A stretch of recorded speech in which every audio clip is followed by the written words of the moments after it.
Pessoal, quando nós analisamos a nossa vulnerabilidade e a tendência que existe para uma quebra como um vaso de barro, isso, de certa forma, nos remete à urgência de fazermos um segmento na proposta Bonosa, mesmo que percebamos que a condição adversa, ela nos alcança e que, de alguma forma, está a pedir de nós esse comprometimento com esse processo.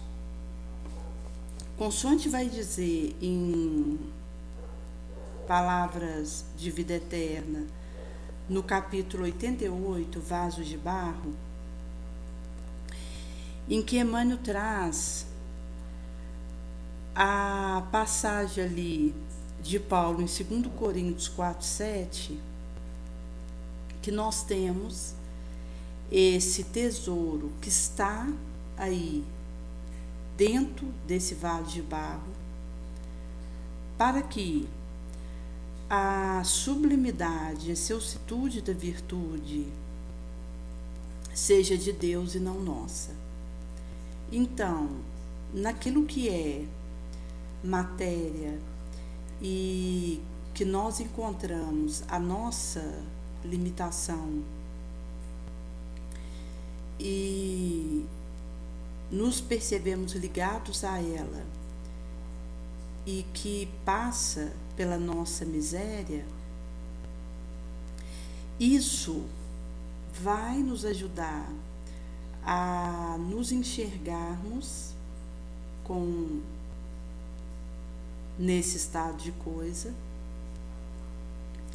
e a assumirmos que, mesmo com as contingências que nos alcançam, enquanto esse estado que ainda estamos, evolutivo, nós optaremos fazer o segmento. Por isso que, quando a gente fala, por exemplo, a questão dos dons, isso é uma submissão de transmitir isso naquilo que esteja sendo chamada a atuar. Porque a mediunidade e um local onde eu possa colocar dons, virtudes a serviço do elevado, isso não está circunscrito à doutrina espírita. Mas, numa profissão de enfermeira, de professor, de assistente social, de advogado, de gari, aonde for, é possível que esteja sendo movimentado os recursos energéticos que temos, para que naquilo que realizamos possamos deixar algum tipo de alívio, de consolo. Em sendo assim, como nós estamos em atividades diferentes e somos chamados a diferentes comprometimentos e chega até nós possibilidades diversas de ocupação, de canalização para uma dada área, e de focar num dado alvo, isso vai dizer que aquele que estiver fazendo esse uso corretamente, ele acaba que granjeia amigos, simpatias que vão auxiliá-lo quando ele vier a desencarnar, porque ele terá espíritos a lhe enviarem boas vibrações e poder auxiliá-lo, inclusive, na adaptação que ele precisará viver no astral. Enquanto, inclusive, a orientação e o despertamento paulatino da sua condição lá, enquanto desencarnado, que vai variar caso a caso. Então, às vezes, alguém, por exemplo, que é protestante, que vem a desencarnar, ele vai para um local ali, adrede, preparado pelo benfeitor, enquanto alguém que tem uma vibração para poder receber uma ambientação mais tranquila, porque vai se conectar a esse energia. Mas pode ser que no início ali do período que ele veio a desencarnar, ele ainda não tenha a clareza do estado que ele está e do que ele houvera trago, inclusive, de ideia de que não há uma continuidade do espírito de acordo com aquilo que ele houver plantado aqui, e que ele vai então começar a confrontar, e isso é paulatino, é gradativo, porque de acordo com a religião que o indivíduo está, ele pode acreditar que depois que ele desencarna, ou ele vai para o inferno ou ele vai para o céu, e que não tem modificação para esse estado de coisa, ou que ele vai para um purgatório para depois ir para o céu, e ele pode se encontrar numa situação em que ele acha que ele está purgando, para que ele possa então ir para o céu depois, mas sem associar a uma nova reencarnação. Ele pode também achar que depois que ele vem a desencarnar, ele dorme por um período prolongado. Então ele acaba entrando num sono, esse espírito, por um tempo relativamente longo, devido à crença que ele trazia limitante. Por isso que esse esclarecimento ele vai acontecendo de forma que esse indivíduo ele não seja violado ainda nas crenças que ele traz, mas que seja possível ele ir de gota em gota, tendo contato com as novas condições em que ele se encontra, mas que o diferencial que vai dizer aonde o espírito vai estar e como ele vai estar é realmente o que ele houver granjeado aqui enquanto elevação, porque isso também vai dizer de companhias que lhe irá atrair no astral e de ambientes que, consequentemente, ele vai acabar permanecendo ali, que também tem a ver com a experiência pregressa desse espírito, aquilo que ele viveu nessa reencarnação e aquilo que vai ser a gradação do processo de despertamento dele lá. Em sendo assim, se nós percebemos que houve um erro até um instante atrás, mas que eu acordei para aquela situação, urge fazer uma reconsideração daquele impensado gesto e seguir ajudando o outro. Inclusive, quando nós estamos na dúvida entre ter uma atitude que vá auxiliar alguém e não fazer aquilo por receio de que aquela ajuda não vá ser usada corretamente, antes nós errarmos ajudando. Então, por exemplo, se a gente considera a questão de, às vezes, dar uma moeda para alguém que possa comprar um gole de cachaça com aquilo. Se é possível dar o pão ao invés da moeda, é melhor que a gente dê o pão. Mas se numa dada situação a gente percebe a inviabilidade de ajudar de outra forma e a insistência que mostra que está batendo na nossa porta aquela necessidade, antes ajudar errando. Mas essa é uma questão que vai pedir de nós essa eterização, essa espiritualização, porque isso vai nos dando condição de fazer a abstração do melhor a ser feito naquela situação.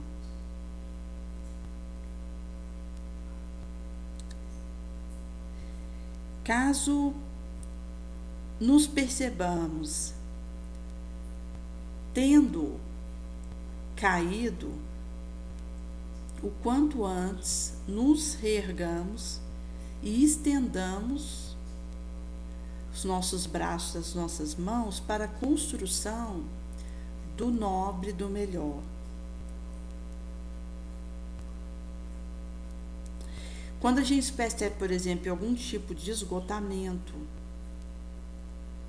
a própria questão de refazermos nossa energia, nossa força, e na fé, na esperança, na caridade, prosseguir sem solução de continuidade, amparando.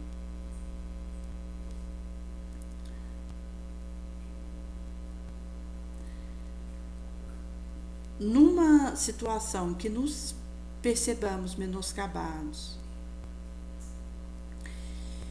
recuemos para não ferir ou ofender quem quer que seja, e redobramos os nossos esforços para o trabalho que nos aguarda na utilidade. E quando nós falamos a questão da interação que acontece entre nós, eu sou responsável pela impressão, pela imagem que fica para o outro. E nós estamos num areal de gatilhar e ser gatilhado. Então, acaba que quando existe uma questão de uma palavra impensada, um gesto precipitado, um afogo, uma impaciência, isso vai acabar tendo repercussão porque alguma resquício vai ficar daquela minha atitude. E que pode destruir a vida, o psíquico de alguém.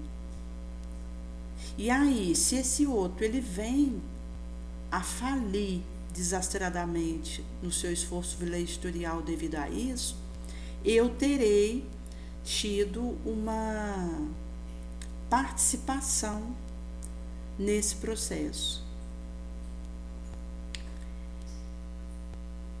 E isso, inclusive, é uma questão que Joana de Anjos traz para nós, num parágrafo em que ela coloca para que tenhamos esse discernimento, essa sabedoria, para recuarmos ao invés de atravessarmos um sinal e isso vir a esmagar alguém ou a esgotar no outro as suas energias de continuar tentando. Por isso que a questão da responsabilidade que nós temos com a nossa palavra, nosso pensamento, a nossa ação é muito grande. Porque se nós considerarmos que já existem mal-entendidos, que mesmo que nós tenhamos a melhor da intenção, vão acontecer a revelia de nós mesmos, em que um fala A e outro entende B, se nós estivermos alterados, naturalmente por uma invigilância, por uma distração, isso vai acabar tendo consequências no que vai ficar energeticamente da nossa atitude, que é realmente aquela questão do fio fino, quando eu posso fazer uma coisa, mas não devo, ou quando eu devo, mas não posso. Mas mesmo se eu posso e devo, eu preciso enxergar a melhor forma de fazer. Mesmo porque, gente, nós estamos num regime de interconexão energética constante. Não é possível que eu não deixe algo de mim, mesmo no silêncio. Alguma coisa vai ficar da minha vibração por onde eu estiver, e enquanto a questão do pensamento como uma onda eletromagnética com velocidade acima da luz, isso viaja para todo lado e vai ter algum trabalho sendo realizado por isso, por onde passar, que pode ser danoso ou beneficioso.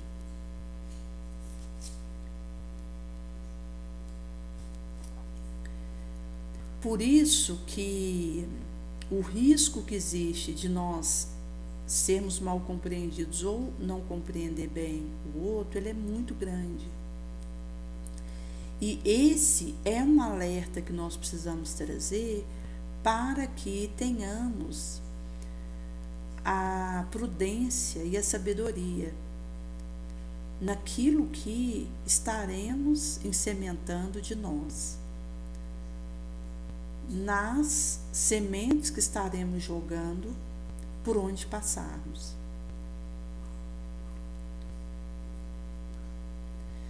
A questão da intercambiação energética, ela acontece a revelia de nós mesmos e ela acaba que permite, quando eu tenho esse esforço nobre em canalizar a minha energia e elevar ela, fazer essa pulverização de amealhos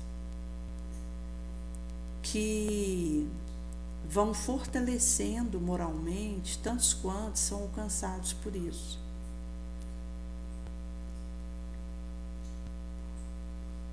Dando novas percepções de ensancha, renovando a esperança, fortalecendo a fé.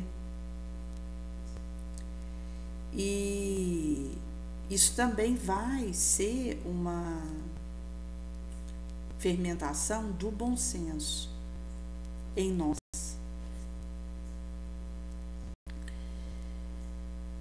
Em sendo assim, no Evangelho segundo o Espiritismo, no capítulo 13, no tópico 3, num dado recorte, vai ser falado um pouco a questão de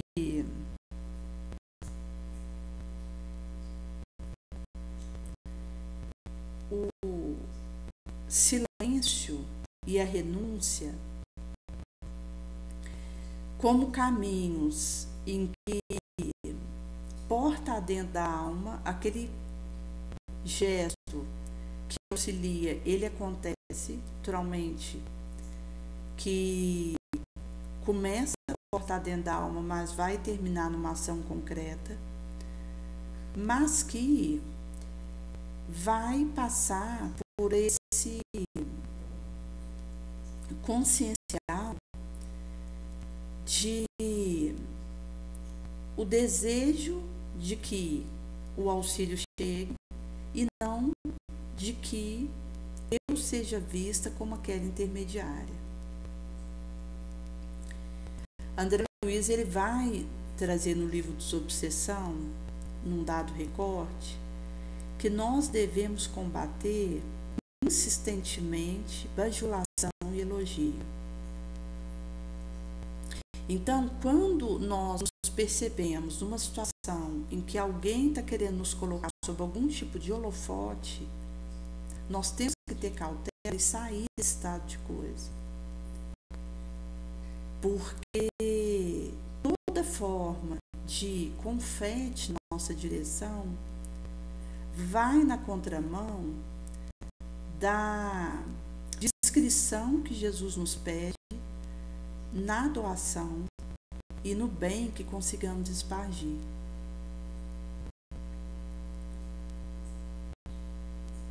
Por isso que, ao percebermos que alguma situação tenta nos colocar como aquele que recebe o aplauso e que tem uma chuveirada de evidência, confete, e que isso está tentando fazer a multiplicação dos seus tentáculos em nós, nós precisamos sair disso e realmente combater essa situação com a nossa postura, a nossa sobriedade, a nossa humildade, porque, caso contrário, nós estaremos nos tornando presas de uma situação ilusória e que terminará por nos hecatombar na nossa própria arrogância, no nosso egoísmo, porque o interesse, ele vem desse estado de coisa.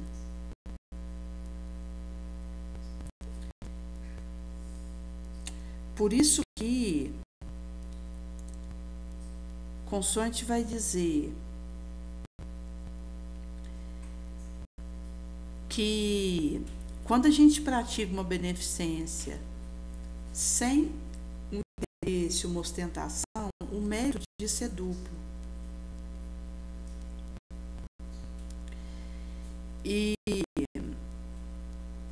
também tem a ver com resguardar a dignidade daquele que recebe o auxílio. Por isso que, além de ser uma caridade material, é essencialmente uma caridade moral. Quando nós cuidamos para que a suscetibilidade do outro não seja ferida. Porque aquele que chega a nos pedir alguma ajuda, ele já está numa situação de precisar fazer aquilo.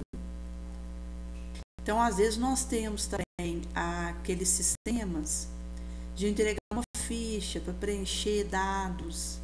que às vezes se demora em subdivisões desnecessárias para averiguar se o indivíduo precisa mesmo daquele benefício. Mas quando alguém chega a bater numa porta, seja ela qual for, para pedir algo, ela já está numa condição de necessitada. E às vezes, numa situação como essa, a gente querer fazer muita pergunta, ou mesmo querer ter muitas respostas de dados para uma catalogação de ficha daquele indivíduo, antes de ajudar, já mostra uma falta de caridade, porque isso expõe a vulnerabilidade do outro, que pode, inclusive, nessa situação, estar num sofrimento. Ou seja, a sua situação de dificuldade, ela piora.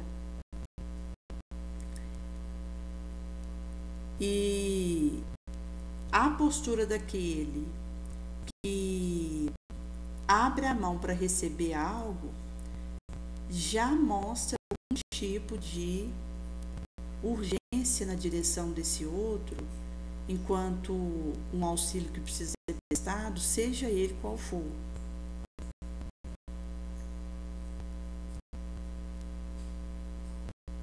Inclusive porque nós vivemos uma sociedade em que as pessoas têm receio de falar o que realmente se acontece com elas. E aqueles que estão em determinados tipos de situações, eles não vão falar do que realmente acontece. Eles vão fazer o pedido de ajuda. Por isso que, se a partir desse momento eu coloco uma série de condições para essa ajuda chegar, eu estou demorando o infortúnio do outro, ampliando isso no tempo, enquanto nós poderíamos estar diminuindo essa dor, sanando isso.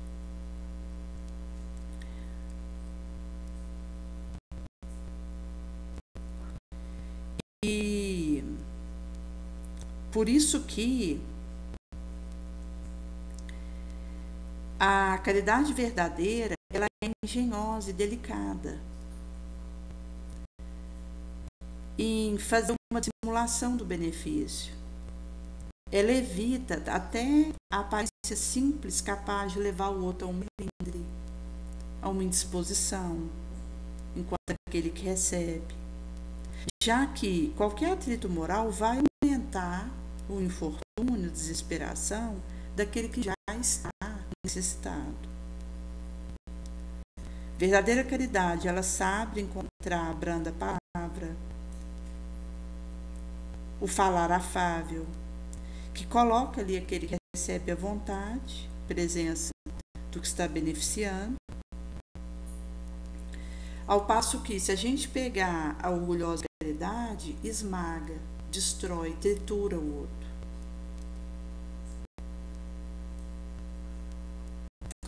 E encontramos a sublimidade da generosidade verdadeira quando o benfeitor, ele inverte o papel e a posição de cada qual e encontra formas de figurar o beneficiado ele mesmo diante do outro a quem ele presta serviço.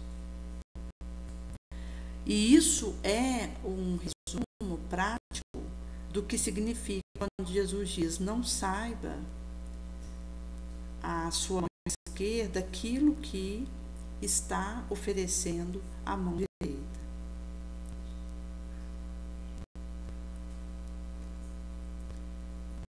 Por isso que, quando nós consideramos, por exemplo, a questão dos adoecimentos, onde existe aí uma perspectiva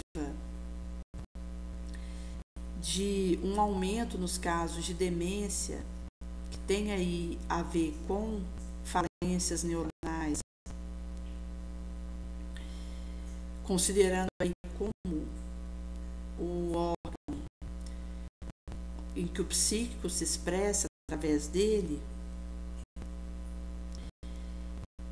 em que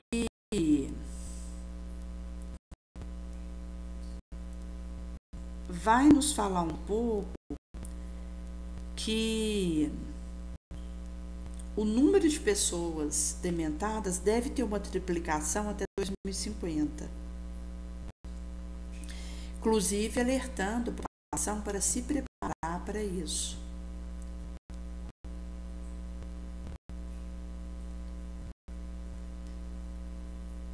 E é curioso porque, inclusive, a doença de Alzheimer pode ter alguma ligação com uma dificuldade no receptor neuronal de captar o açúcar e trazer para dentro de si, que tem a ver aí com uma diabetes. Porque se o receptor da célula não reconhece o açúcar para deixá-lo entrar, dentro da célula vai ficar aquém da glicose e com isso é produzido menos energia para esse neurônio. Então ele pode entrar no estado de metabolismo menor ou cair numa inatividade, que pode levar à sua morte, à sua apoptose por insuficiência energética. E por isso que está associado ao Alzheimer como uma das questões aí que são colocadas numa teia de interações para esse adoecimento, mas que mostra que os nossos estados de vibração, de emoção, de moral, de espiritualidade, eles acabam dizendo também de possibilidades que isso abre enquanto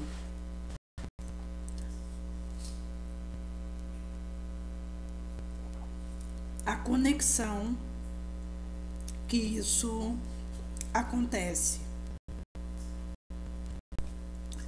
Por isso que, se pegarmos a questão de uma porta da célula neuronal que não deixa o açúcar passar, isso tem a ver com um metabolismo que está respondendo à vibração mental do indivíduo. Por isso que, quando nós nos engajamos numa atividade no bem, esse movimento ele vai repreendendo nossas células, nosso metabolismo, e vai modulando a forma como nós abordamos os nossos nutrientes, as nossas vitaminas, os nossos minerais, as nossas substâncias, seja qual for. E naturalmente que nós estamos falando de um aspecto ligado aí a uma demência, mas que mostra que existe uma cadeia de concatenação e que isso estará a pedir de nós essa remodelação, aprender, ressignificar, reaprender, significar, modelar e remodelar os nossos padrões mentais, onde a base dessa proposta estará assentada na moral do Cristo. Em sendo assim,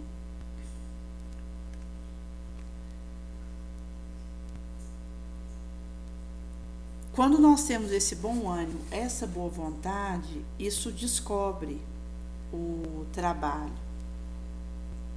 a ginástica moral. Essa ginástica moral, ela vai operar uma transformação, uma renovação. Essa transformação, essa renovação, ela encontra o genuíno bem. Esse bem genuíno revela o espírito de serviço, de suar, de sangrar por aquela causa.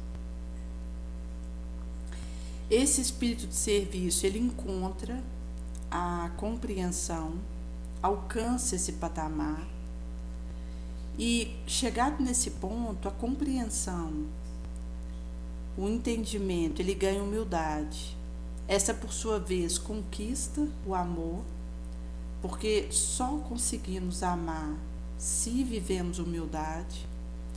Esse amor, ele gera renúncia, abnegação, desapego. E essa abnegação atinge a luz. Esse luminífero vai realizar o autoaprimoramento.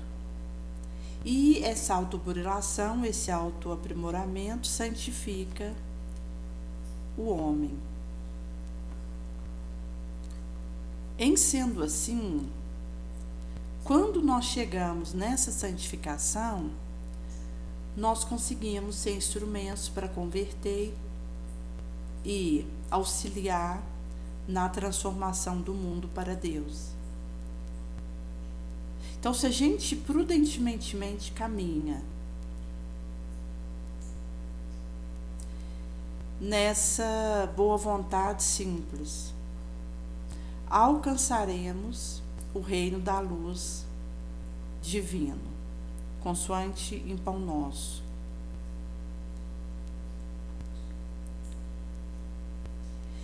Por isso que, quando nós temos essa inabalável fé, que consegue encarar frente a frente a razão, o raciocínio, o lógico, em toda e qualquer época dos terráqueos, nós estamos falando dessa fé inabalável, de fato.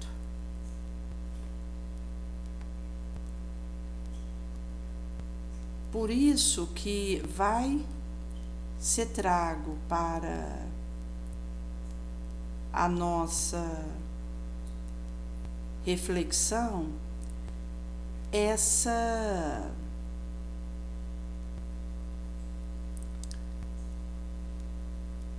trazer por Deus a nós alguém para nos auxiliar, mas que, na verdade, esse alguém é que está nos pedindo auxílio.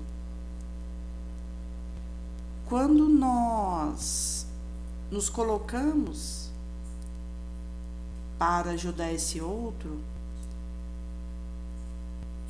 acaba se transformando na ideal chave para solucionar os nossos problemas, as nossas dificuldades.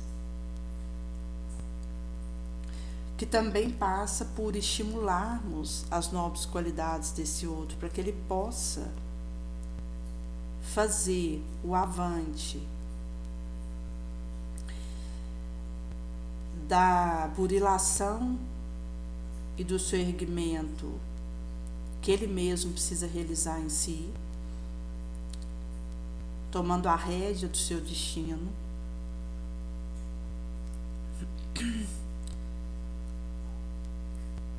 Visto que, mesmo que nós ganhássemos toda a lei e tivéssemos cumprindo irrepreensivelmente letra por letra, se viermos a tropeçar em um só ponto, em uma só vírgula, em um só corte do T, vamos nos tornar culpados de todos. Em sendo assim, volta para nós a urgência e o imperativo da oração e da vigilância, nessa caminhada nossa, que é um hino de louvor a Deus, um poema de excelsitude de beleza, um convite à gratidão perene. Por isso que em meio à vicissitude e fraqueza que possa nos rodear, em meio a um insulto, esqueçamos isso e continuemos sem mágoa auxiliando. Na perseguição, olvidamos o mal e continuemos fazendo todo o bem ao nosso alcance. E, consono o apóstolo Paulo, estaremos no flamor caridoso, conhecimento da verdade, porque transportamos um tesouro, um diamante em vale de barro, para que a virtude silenciosa resplandeça por luminífero de Deus e não nosso. E mesmo enfermos, tombados, permaneçamos confiantes, esclarecendo e encorajando a quem nos ouvir a palavra.